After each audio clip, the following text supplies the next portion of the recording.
Time యూపీఎస్సీకి tuitions only in Tirumala IAS institute Chaitanyapuri. Call చేసి ఇప్పుడే జాయిన్ అవ్వండి. అక్కడ కాలేజ్ లో ఫేర్వెల్ పార్టీ జరుగుతోంది. విద్యార్థులు కేరింతలు, డాన్స్లు, నవ్వులతో సందడిగా ఉంది వాతావరణం అంతా.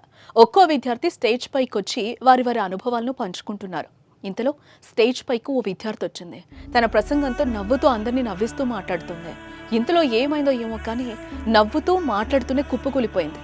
దీంతో ఆనందంగా జరగాల్సిన ఫేర్వెల్ పార్టీలో ఒక్కసారిగా విషాద ఛాయలు అలుముకున్నాయి. ఈ విషాదకర ఘటన మహారాష్ట్రలో జరిగింది.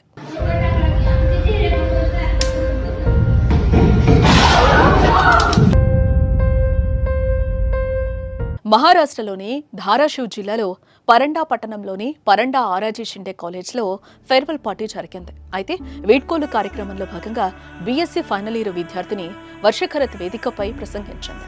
కాలేజ్లో తన అనుభవాలను, స్నేహితులతో గడిపిన జ్ఞాపకాలను చెబుతూ అందరినీ ఉత్సాహపరిచింది. అప్పటి వరకు అందరినీ నవ్విస్తూ ఎంతో యాక్టివ్గా కనిపించిన వర్ష ఒక్కసారిగా కుప్పకూలిపోయింది. దీంతో వెంటనే అప్రమత్తమైన కాలేజ్ సిబ్బంది ఆసుపత్రికి తరలించారు. కానీ అప్పటికే ఆమె మరణించినట్లుగా వైద్యులు తెలిపారు. అయితే వర్షకు 8 ఏళ్ల వయసులో హార్ట్ సర్జరీ అయినట్లుగా తెలుస్తోంది. కానీ ఆ తర్వాత గత 12 ఏళ్లుగా ఆమెకు ఎలాంటి ఆరోగ్య సమస్యలు లేవని కుటుంబ సభ్యులు చెబుతున్నారు. చిన్న వయసులోనే కుమార్తె మరణంతో కుటుంబ సభ్యులు గుండె పగిలేలా ఏడుస్తున్నారు. మరోవైపు తోటి విద్యార్థులు, కాలేజ్ సిబ్బంది తీవ్ర విచారం వ్యక్తం చేస్తున్నారు.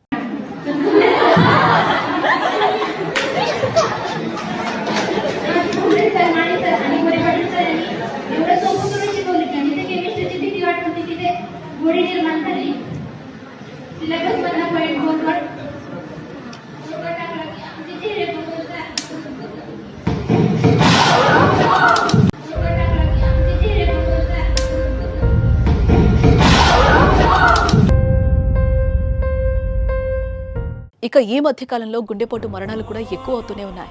చిన్న పెద్ద ముసలి అనే తేడా లేకుండా గుండెపోటు మరణాలు సంభవిస్తూనే ఉన్నాయి. అప్పటి వరకు మనతో సంతోషంగా ఉన్న వ్యక్తులు క్షణాల్లో కుప్పకూలిపోతున్నారు. తాళి కడుతూ పెళ్లి మండపంపై కుప్పకూలిన వరుడు, కన్యాదానం చేస్తూ తండ్రి మృతి, పెళ్లి భరత్లో డాన్స్ చేస్తూ ఓ యువకుడు దుర్మరణం, క్రికెట్ ఆడుతూ మృతి చెందిన విద్యార్థి, పెళ్లి రోజు సంతోషంగా డాన్స్ చేస్తూ ఆగిన భర్త గుండె, ఇలా రోజు ఏదో గుండెపోటు మరణ వార్త వింటూనే ఉన్నాం, చూస్తూనే ఉన్నాం. తాజాగా ఎంతో బంగారు భవిష్యత్తున్న ఓ విద్యార్థి నవ్వుతూ 10 మంది నవ్విస్తూనే కుప్పకూలిన ఘటన అందరినీ కలిచివేస్తోంది.